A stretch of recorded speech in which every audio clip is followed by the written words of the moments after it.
is a great heart and grateful to our Father God for this wonderful day that He has given us. For this, despite of our hectic schedule, we are here gathered together for this wonderful event that intercharges and church story prayer for us to pray not only for ourselves, but also to pray not only the Philippines but the whole person.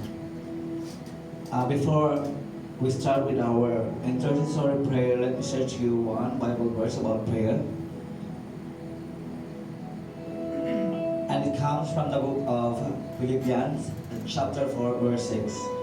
And it says, "Do not be anxious about anything, but in every situation, by prayer and petition, with thanksgiving, present all our requests to our Father God and His only begotten Son, Jesus." This verse teaches us that through prayers, we can conquer the world.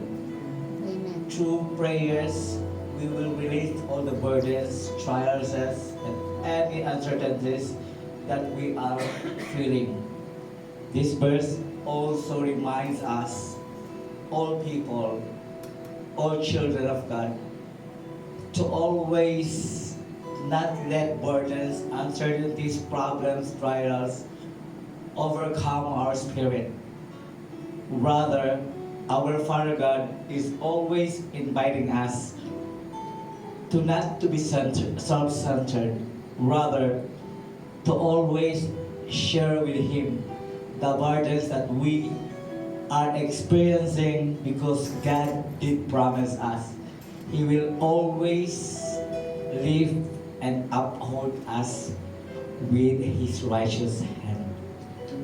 So mga kapatid, for tonight, ang gagamitin po sa ating intercessory prayer, of course, ang inyong pong presider, Brother Justin, ang ating pong opening prayer, si Sister Cherry, and our mag-exhort po na ay si Pastor John, and for our closing prayer po ay si Pastor Ravi.